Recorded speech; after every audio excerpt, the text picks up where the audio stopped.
Hi, Janet, JDK Counseling. I hope you're all doing well. Today, I want to talk with you about something I learned about, which I'm learning as a therapist as I'm going about national traumas and emergencies, about the stages of moving through something like this, like moving through the pandemic and the multiple layers of stress and trauma as a nation that we are moving through. But I'm going to use the pandemic as the main topic in this because that's something we're all affected by. Um, we have, as we're moving through this, what's called the pre-disaster phase, where we know something is coming. We get worried that a hurricane is coming, tornado, fires. We get a chance to prepare, to think about what we need to do. And that happened when the WHO was gathering and physicians were trying to gather information about what is this pandemic thing we're going to be dealing with. Then there's the impact phase, which we all went through, which was okay, we know this thing is coming. We know we're probably going to have to be hunkered down for a while, and this was even before the shutdowns. But where there was that frenetic grocery shopping and trying to find hand sanitizer and arguing in grocery stores over toilet paper. And when we couldn't find hand sanitizer, then there was the looking up recipes for how to make your own hand sanitizer and how to make masks to provide for yourself and for healthcare workers, and then the stretchy elastic shortage. So that was the impact, sort of that immediate, here it comes, we're getting hit with it. Then becomes the heroic phase, where we really uplift and honor and are grateful for those people who are trying to help us deal with the crisis, to assure us that we're going to be okay and that someone's trying to figure this out, that we will be able to at least basically survive through this. And those were certainly our healthcare workers and grocery store workers and truck drivers and anybody who was sort of maintaining the basic structure of our society and what it takes to keep us going on an everyday basis. And we lifted those people up. You see those thanks for all the essential workers, thanks for the heroes signs still in various communities all around.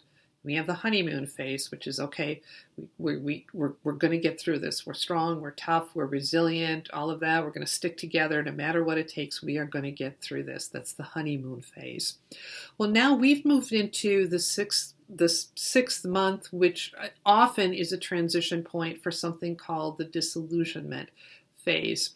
This is where we really notice that depression and anxiety and stress and maybe alcohol or drug use are on the rise. Relationships are tense everywhere in business and family. Some relationships are pushed to the point of fraying or perhaps breaking. We're really experiencing the impact of the grief and loss and the transitions that we have all been through are really hitting us. And we don't know what it's going to take sometimes if we can get out of this, and we desperately want some answers to relieve this angst and sadness and depression and frustration and anger and all that's bubbling up right now.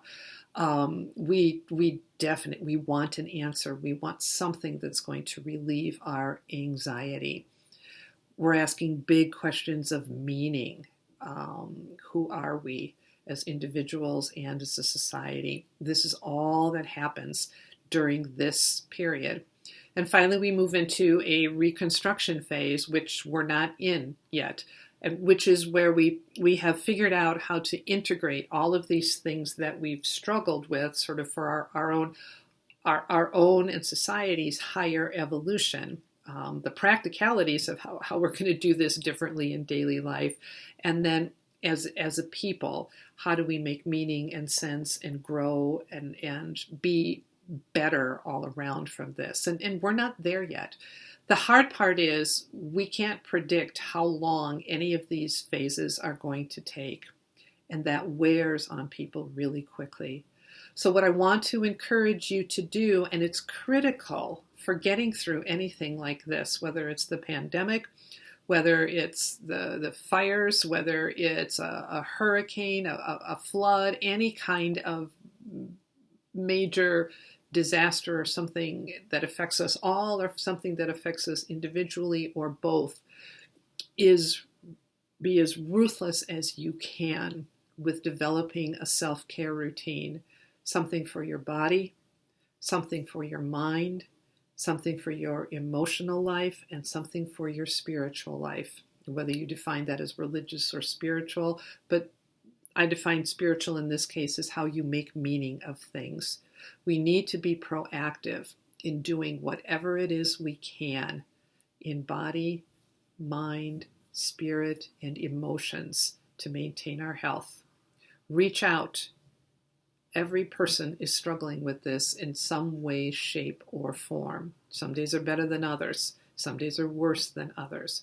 Reach out. We need to help each other get through this. We can do that, and we will.